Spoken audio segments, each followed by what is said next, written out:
Friends அனைவருக்கும் இனிய காலை வணக்கம். 12வது வகுப்பு வரலாறு புத்தகத்தை எடுத்துக்கிட்டு அதில் இருக்கிற ஒவ்வொரு பாடத்தையும் ஷார்ட் நோட்ஸாக நம்ம பார்த்துக்கிட்டு இருக்கிறோம். இது வரைக்கும் பார்த்தீங்கன்னா 6 பாடத்தை வந்து நம்ம ஷார்ட் நோட்ஸாக முடிச்சிட்டோம். இன்றைக்கி வந்து 7வது பாடத்தை நம்ம பார்க்க போகிறோம். இந்த பாடத்தில் இருக்கிற மிக முக்கியமான பாயிண்ட்ஸை நோட்ஸாக ரெடி பண்ணியிருக்கிறோம். அதை ஃபஸ்ட்டு பார்க்க போகிறோம். அப்புறம் இந்த பாடத்துக்கு பின்னாடி இருக்கிற புத்தக வினாவிடைகள் அதை நம்ம பார்க்க போகிறோம். ஃப்ரெண்ட்ஸ், வீடியோவை ஸ்கிப் பண்ணாமல் முழுமையாக பாருங்கள்.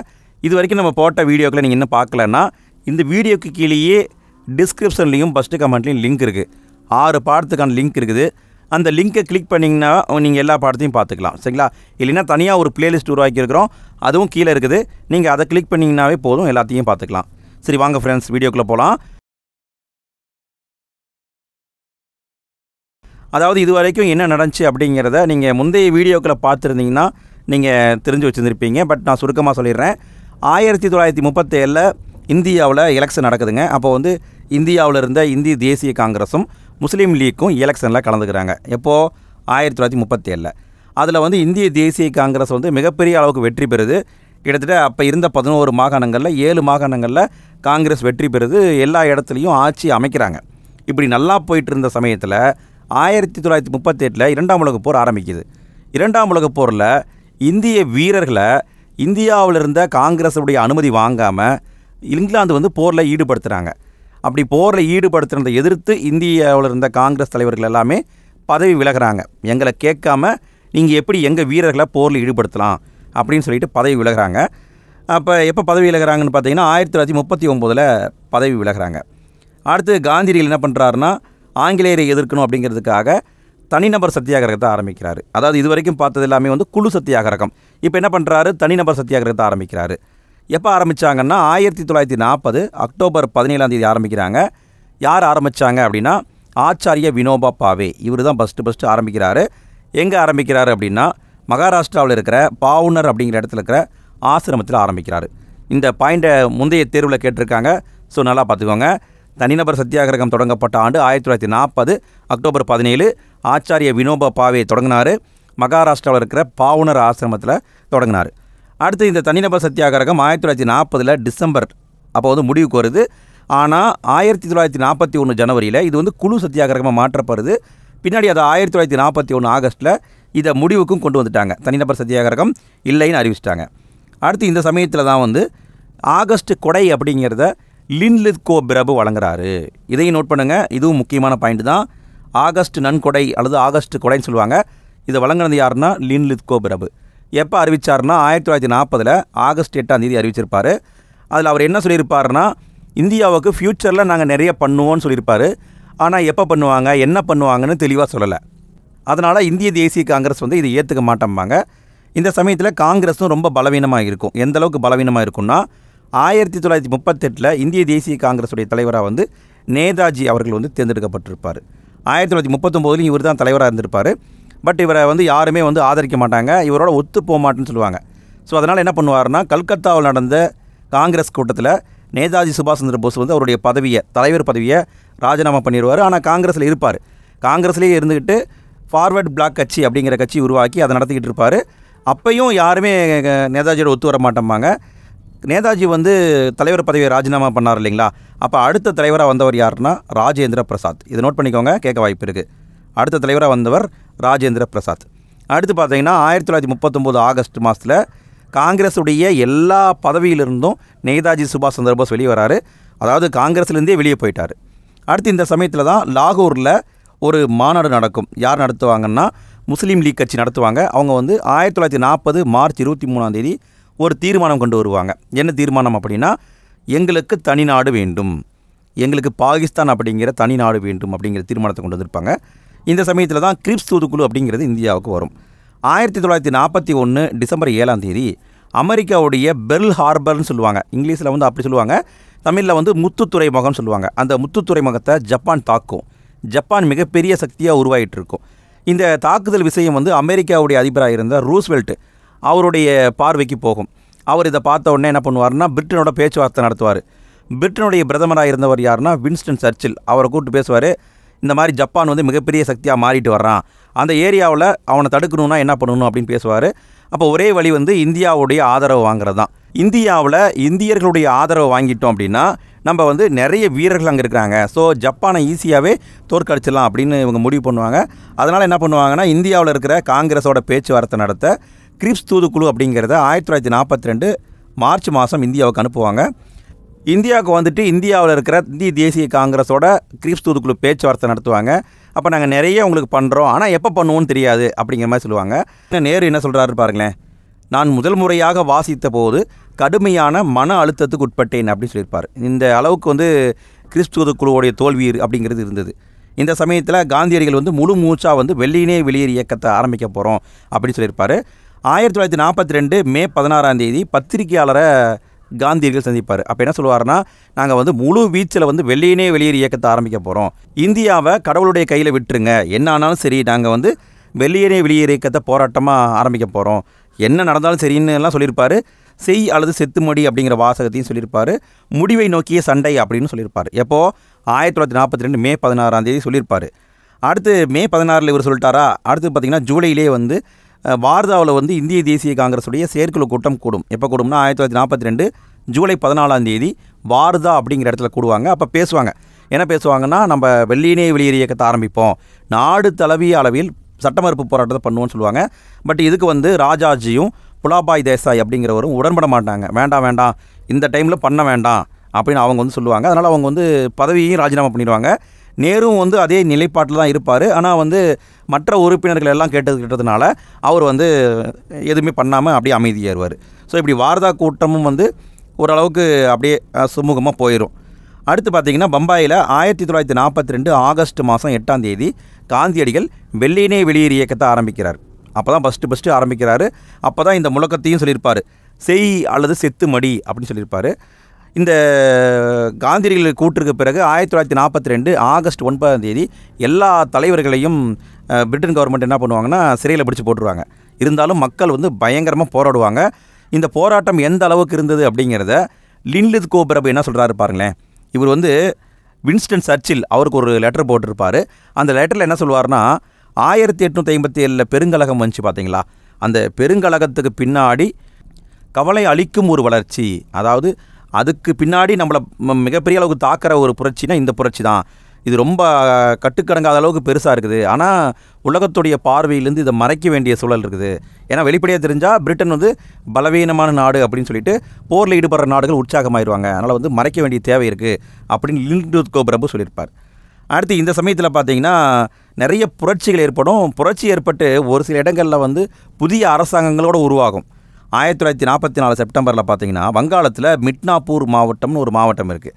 அங்கே பார்த்தீங்கன்னா தம்லுக் ஜாட்டியா சர்க்கார் அப்படிங்கிற ஒரு தனி சர்க்காரே உருவாயிருச்சு. இந்த அளவுக்கு நிறைய போராட்டங்களை மக்கள் பண்ணிகிட்டு இருந்திருக்காங்க.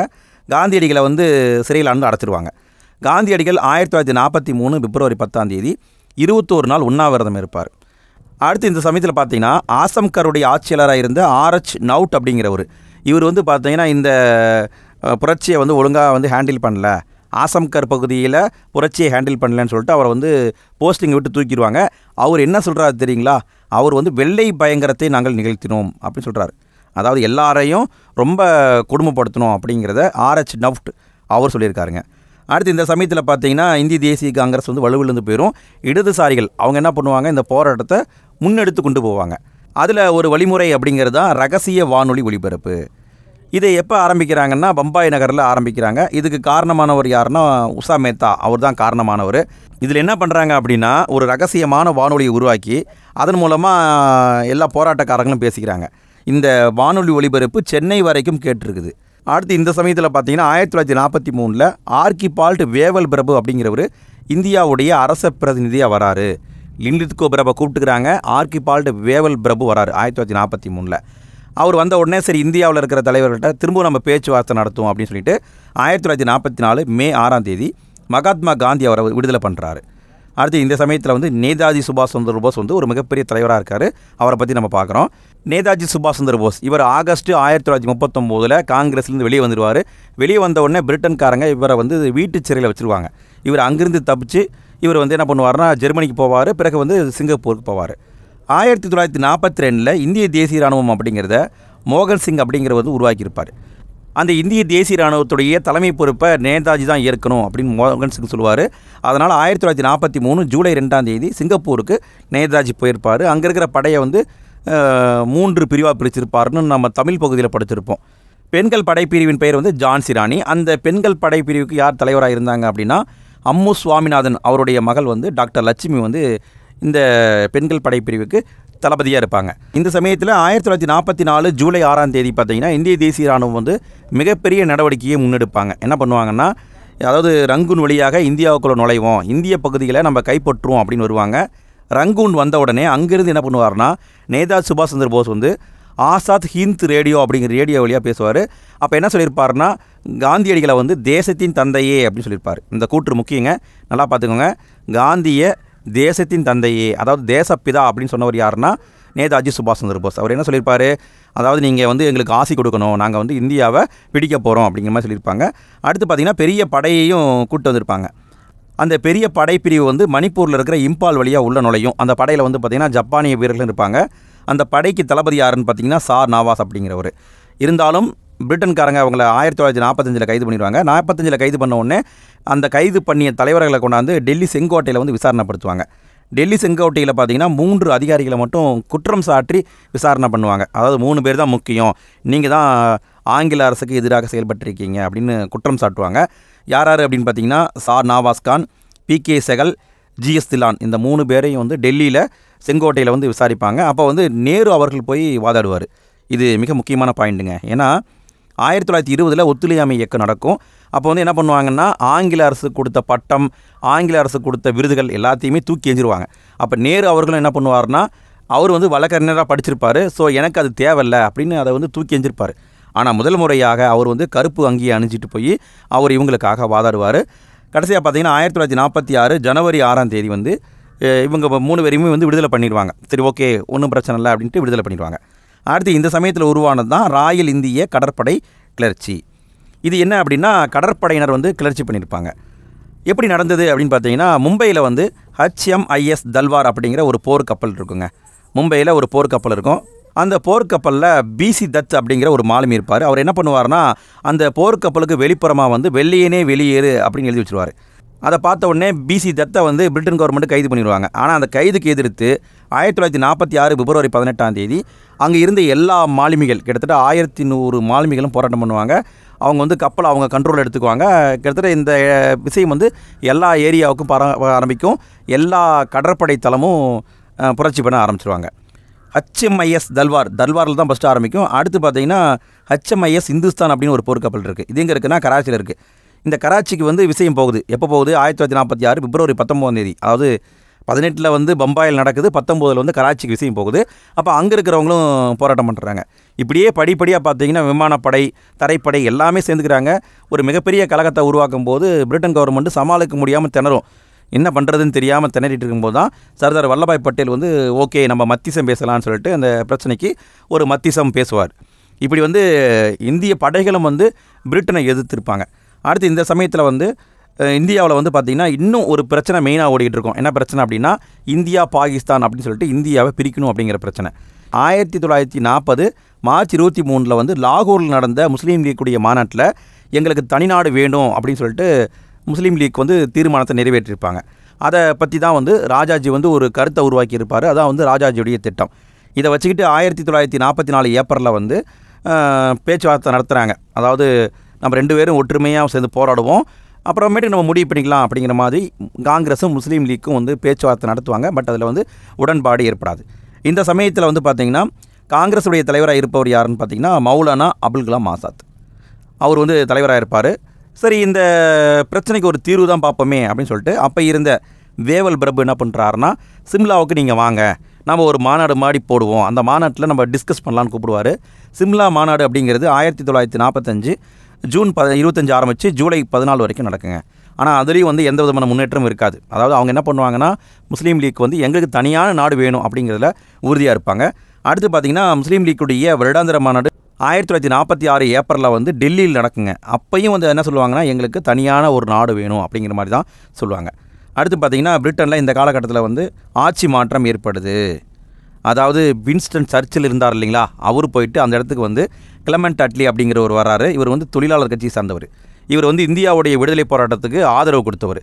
இவர் வந்து என்ன பண்ணுறாருனா, சரி இந்தியாவுக்கு விடுதலை கொடுத்துருவோம், இவ்வளோ காலமாக போராடுறாங்க, விடுதலை கொடுத்துருவோம், அதுக்கான பேச்சுவார்த்தையில் நம்ம ஈடுபடுவோம் அப்படின்னு சொல்லிட்டு 3 பேர் கொண்ட அமைச்சரவை தூதுக்குழு அப்படிங்கிறத அனுப்புகிறார். யார் யார் அப்படின்னு பார்த்தீங்கன்னா, sir Stafford Cripps, AV Alexander, Pethick Lawrence, இந்த 3 பேரும் சேர்ந்து இந்தியாவுக்கு வர்றாங்க. எப்போ வர்றாங்கன்னா 1946 மார்ச் மாதம் வராங்க. மார்ச் மாதம் வந்துட்டு இந்திய தலைவரோட பேச்சுவார்த்தை நடத்துகிறாங்க. அதாவது நீங்கள் வந்து ஒரு இடைக்கால அரசாங்கத்தை உருவாக்குங்க, உங்கள் பிரச்சனையை நீங்கள் பேசி தீர்த்து முடிவெடுத்துக்கோங்க, நாங்கள் விரைவில் வந்து உங்களுக்கு சுதந்திரம் கொடுக்க போகிறோம், அதுக்கு முன்னாடி நீங்கள் என்னென்ன பேசணுமோ பேசிக்கோங்க அப்படின்னு சொல்லிடுறாங்க.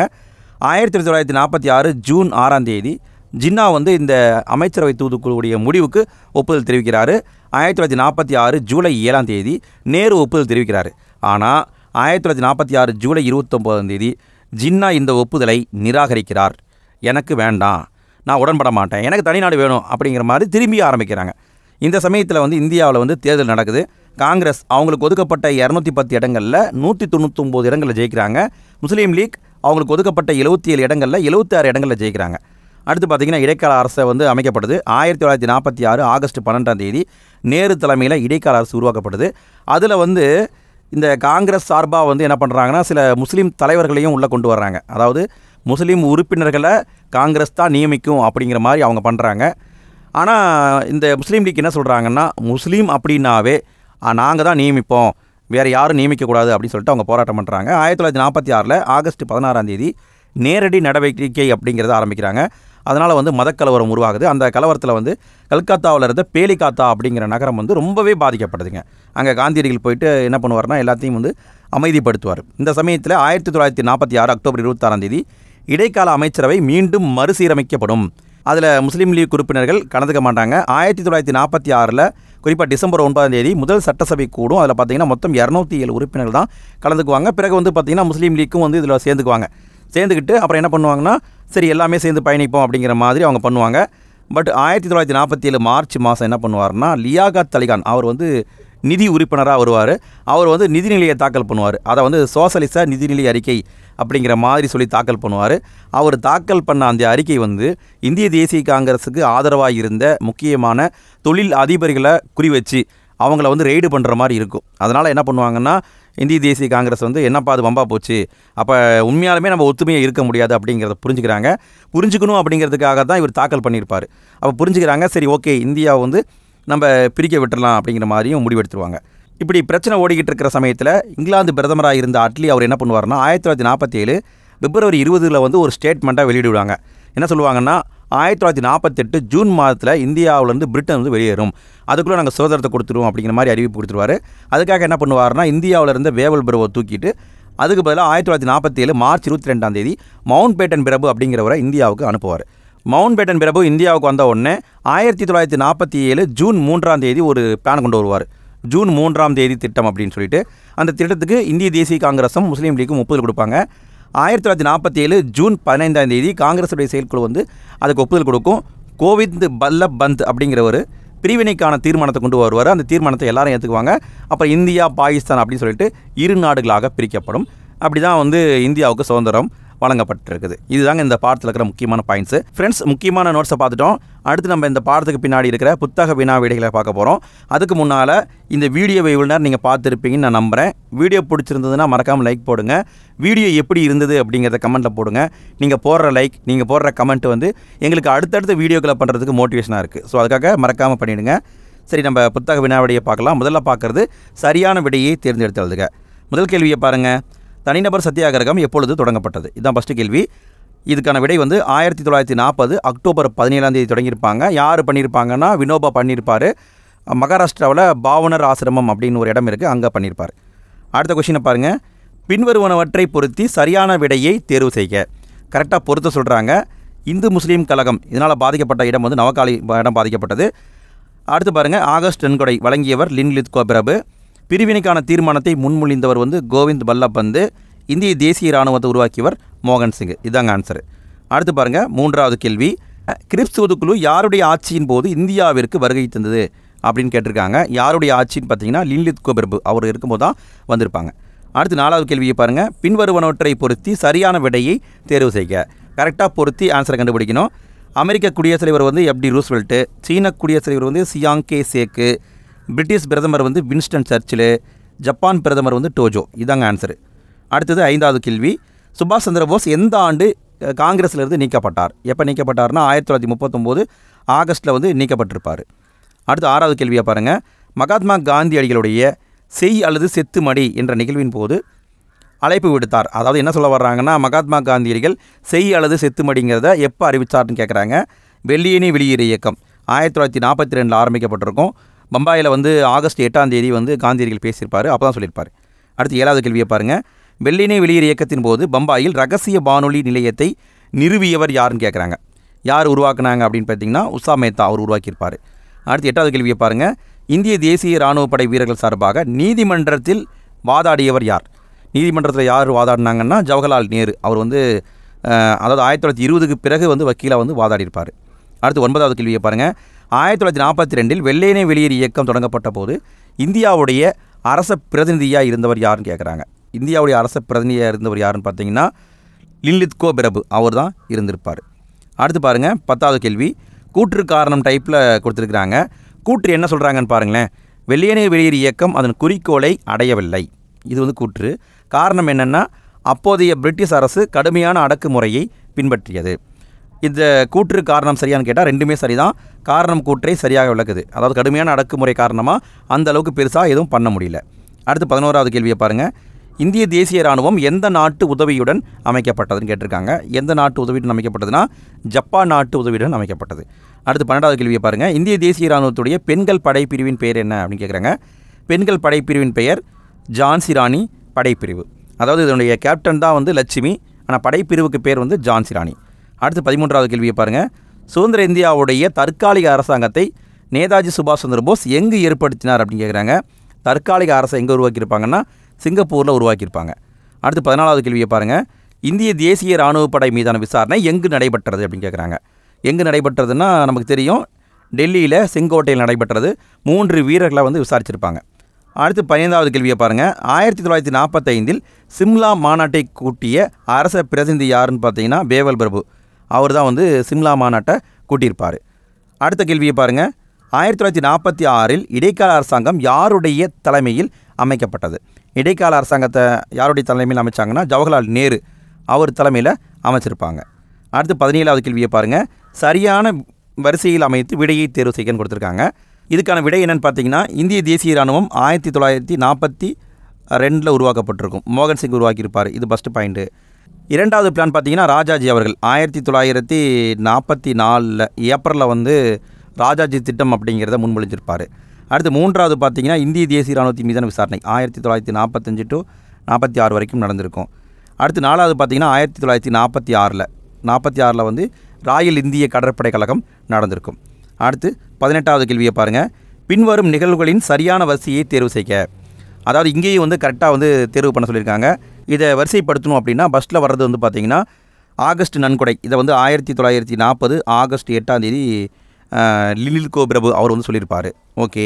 அடுத்தது வந்து பார்த்திங்கன்னா ரெண்டாவது வந்து தனிநபர் சத்தியாகிரகம் 1940 வந்து அக்டோபர் 17ஆம் தேதி பண்ணியிருப்பாங்க. இது வந்து ஃபஸ்ட்டு, இது வந்து செகண்டுங்க. அடுத்து 3வது பார்த்திங்கன்னா இந்திய தேசிய இராணுவம் மீதான விசாரணை 1945 பண்ணியிருப்பாங்க. இது 3வதாக வரும். அடுத்தது 4வது பார்த்திங்கன்னா நேரடி நடவடிக்கை நாள் எப்போனா 1946 பண்ணியிருப்பாங்க. 46 வந்து குறிப்பாக வந்து ஆகஸ்ட் 16ஆம் தேதி பண்ணியிருப்பாங்க. ஆகஸ்ட் 16. ஓகே. அப்போ வந்து இதான் வந்து ஆன்சர். அடுத்து 19வது கேள்வியை பாருங்கள். இந்தியர் கைகளுக்கு அதிகாரம் மாற்றப்படும் என அறிவித்த பிரிட்டிஷ் பிரதமர் யார் அப்படின்னு கேட்டிங்கன்னா யார் அறிவிச்சிருப்பாங்கன்னா கிளமெண்ட் அட்லி அவர் தான் அறிவிச்சிருப்பார். அடுத்து பாருங்கள் 20வது கேள்வி, கடைசி கேள்விங்க. பிரிட்டிஷார் எந்த காலத்திற்குள் இந்தியாவை விட்டு வெளியேற முடிவு செய்தனர்? எப்போ முடிவு செய்தாங்கன்னா 1948 ஜூன் மாதம் நாங்கள் வெளியே போயிடுவோம் அப்படின்னு சொல்லியிருப்பாங்க. அதுக்காகத்தான் மவுண்ட் பேட்டன் பிரபுவை இந்தியாவுக்கு அமைச்சிருப்பாங்க. அடுத்த வீடியோக்கான லிங்க் இந்த வீடியோடைய end screen, description, first comment எல்லா இடத்துலையும் இருக்குது. அதை கிளிக் பண்ணி தொடர்ந்து அடுத்த வீடியோவை பாருங்கள். ஓகே ஃப்ரெண்ட்ஸ், அடுத்த வீடியோவில் சந்திப்போம். நன்றி.